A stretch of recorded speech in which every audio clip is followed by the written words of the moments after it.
Born 29th of April 1963, you should be 58 plus now. By 29th of April this year, you should be 59 years of age. So how else? What else will be your age?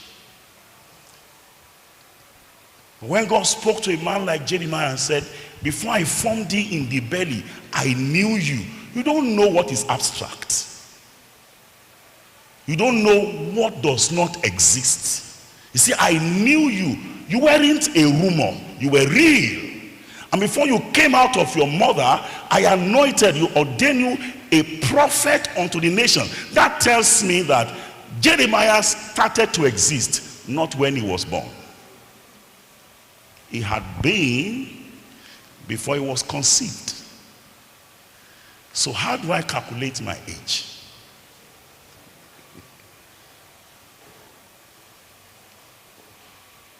Listen carefully.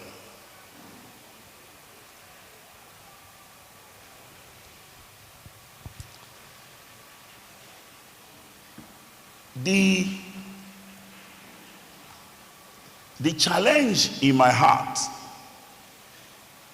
is not just the calculation of our ages, but that God said to Jeremiah, before you came out of your mother's womb, I already ordained you a prophet unto the nations. So in a sense, it meant that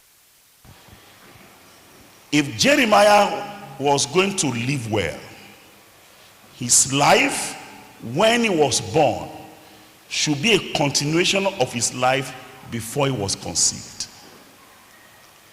If there is a disconnection, then it becomes an error in life. So listen carefully. For refreshers, please listen carefully. So many things, and I don't know how to compress them within the little time I have. So in my wandering all around about, so what exactly is time? Hours, days, years, seasons. So what is it? Now, I came to a conclusion. I don't know whether my conclusion can stand the test of time or not, but this is my personal conclusion. That time is a life, a man. So he said the time of Abacha, the time of Babangida, those personality defines a period. Time is the space between the beginning of a thing and the end thereof. These are my definitions. I don't know whether it could stand the test of time or not, but those are things I have come to conclude in my heart as I meditate over the issue of time.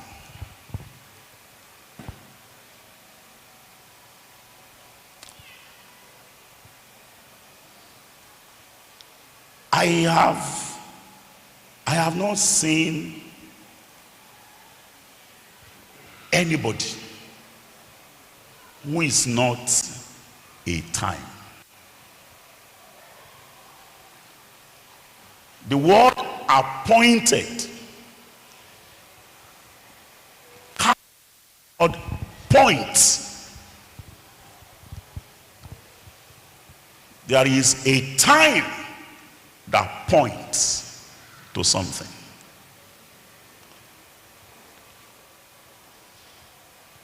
So you see a man like Jacob, when he came before Pharaoh for the first time, they were meeting.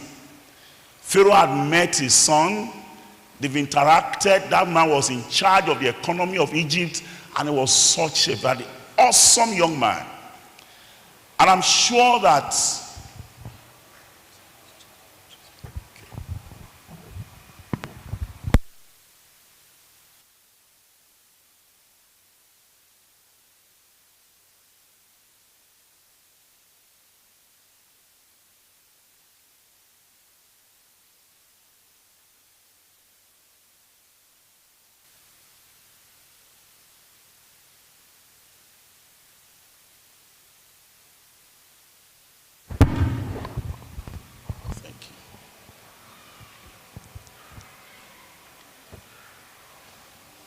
you will find out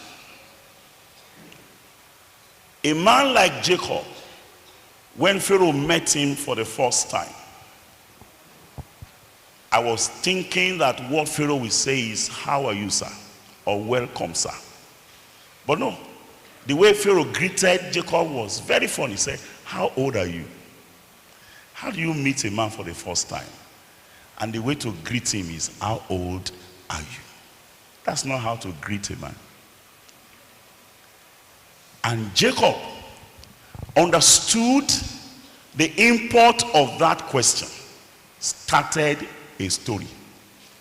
And he said, "The days of the years of my pilgrimage," three things, "are 130, but few are the days of the years of my life." So it tells me that there are two calendars running on every life.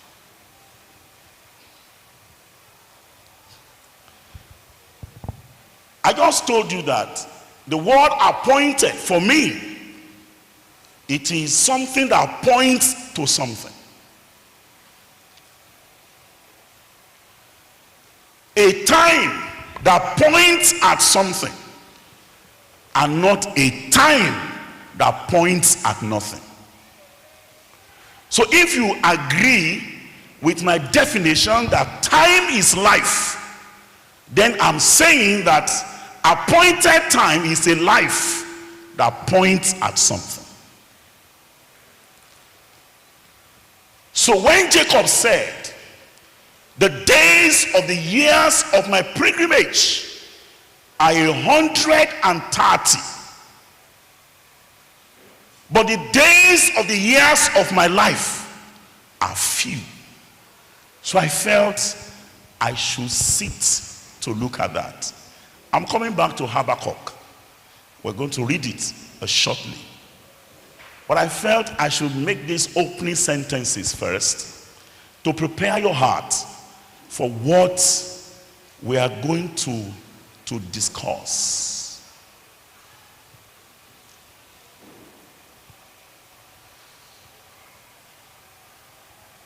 So, the days of the years of pilgrimage, 130. Those are not few years.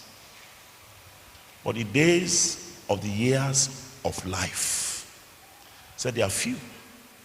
So, what went wrong?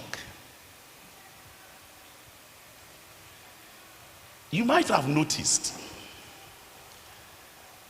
these two phrases on obituary of people, or during announcement of death of people. We regret to announce the death of our father. Have you heard that before? Have you also heard, "with gratitude to God for a life well spent"? Have you heard that before? All right. So, we regret to announce the death. Somebody dies at the age of 75, and then the announcement is, "We regret to announce the death." And somebody may die at the age of 65, and people around him says, "With gratitude to God for a life well spent." So, what's the difference? The difference is that the one whose life was a regret, led a life that points at nothing. They can bring the summary of his life in one page. He said he was born so year. He went to school so year. Got married so year. Died so year. His life points at nothing in particular. There seems to be a disconnect somewhere along the line. And that's the challenge of this meeting. This meeting first is to announce to you that you are a life, you are a time, and your life must point at something. Jacob understood later on in life, because from the very beginning of his years, when he ought to have a clear vision of where he was going, he was so reckless with his life that he didn't mind cheating to grab blessing. Now that looks simple. You know, it is possible that the result you used to secure admission into University of Ibadan, now that we celebrate you as a student of University of Ibadan, a prestige university for that matter, it could be that it was your mother who arranged somebody who wrote that exam for you. That was how the mother of Jacob arranged that he should impersonate Esau to catch a blessing that never belonged to him. His father blessed him, but that blessing cost him 20 years servitude. As he escaped from the anger of Esau and he went to Mesopotamia, his own father Isaac never left Canaan to marry his wife. It was a slave that his father sent to go and get a wife for him. And in less than 24 hours, that slave was done with the business. That same business that cost a slave 24 hours cost Jacob a son 20 years. Because he didn't understand that he represented time. He felt he could squander it because he was young. He could do what his mates are doing, especially when encouraged by such a mother who is much more a murderer.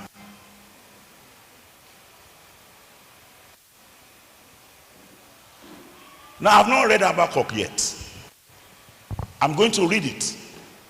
But I feel I should start from here so that you will know what is at stake. So 20 years down the line, of course he was married. Of course he had children. Of course he had cattle and all sorts. And so, when he got to Peniel, God sent an angel, because in mercy, God wanted to rescue him from that life of servitude. You need to read the story. Very pathetic.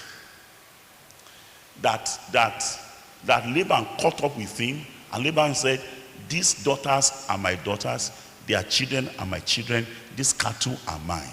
So I asked, so what was yours? Nothing. Jacob had nothing. So that night, as he struggled with the angel and the day was breaking, the angel felt, all right, if you will not allow me to do the work I came here to do, then I can return to heaven. Because the sin that he committed 20 years ago was still haunting him. He thought that the person that he met that night must likely be Esau. So it was a fight. He was fighting the person whom God sent to bless him. Now listen, before I read Habakkuk,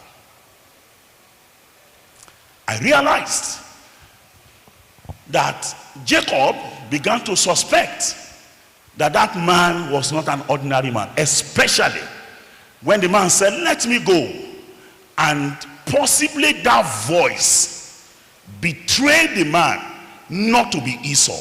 So this didn't sound like Esau's voice. I'm sorry. Please, I have wronged you. Bless me. And the angel looked at him. "You want me to bless you?" He said, "Yes." That's all right. There was a course. You failed, and it was a caucus. 101.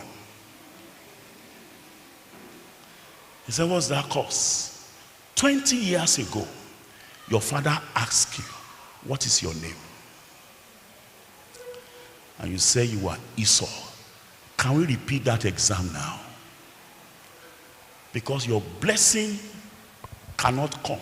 You have wasted 20 years of your appointed time chasing shadows. Can we repeat that course now? Can we repeat that exam now? You thought you swept it under the carpet? No. You have to attend to it.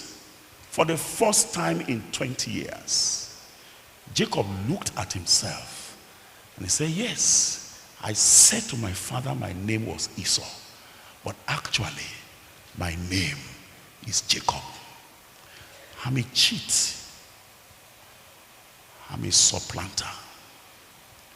Everything you see around me, I Jacobed all of them. These cattle, I Jacobed them. These women, I Jacobed them. All the horses you could see, I Jacobed all of them. The blessings that I think I have from my father, I Jacobed it. I'm a cheat." That day, if you have read the story of Jacob very well, you will remember that when he left his father and he was running away from his brother, and he got to where we call Bethel, the Bible said there the sun set and he slept there. Do you remember? Now that sun that set that night was not the solar sun. It was the sun of his life. So he groped in the darkness for 20 years. When that angel pronounced that his name shall no longer be called Jacob, but Israel, the Bible says, and the sun rose upon Jacob. Beloved, there is an intervention tonight for your life. Now that you are still young, before you waste another 20 years like Jacob, God has come for you to intercept you so that you can be helped and your life may point at something.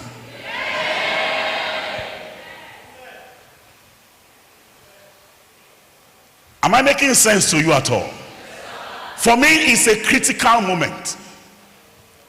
Very critical. I don't know, the president of Nigeria may be seated here as I'm talking now. I don't know, the governor of Central Bank may be seated here as I'm talking now. But I like to say to you, you cannot afford to waste your useful years chasing after shadows. You can't. You cannot afford to cheat in the exam hall, because it will waste you and disalign your life. Is there any English like that now? Will disalign your life, and your life will miss the point that God wants your life to point at. Critical moment. This young man wasted 20 years wanting to marry a Rachel. I hope you know Rachel. Beautiful, dutiful, but a thief.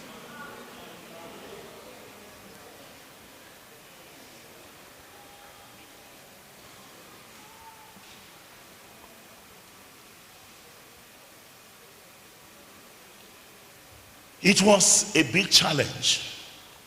That it was for Rachel. He wasted the first 7 years. For Rachel, wasted the next 7 years, making 14. But you see, within those 14 years, he incurred debts. Because every animal that got lost or that died, Laban will say 2 months extra. And that happened about 10 times. So the sum total of the 10 times the wages were changed were 6 solid years that Jacob spent to marry a wife. And few kilometers before he got home, that woman died. So I imagine his father saying, "Oh, why did you tarry that long?" He says, "See, that woman is so beautiful. It cost me 20 years to get her." I said, "Wonderful. Where is she?" She died just a few kilometers away. What an achievement. And so you're on campus for the first time in your life. You are free from your parents. And something tells you you have a very high libido. You should be chasing after women around.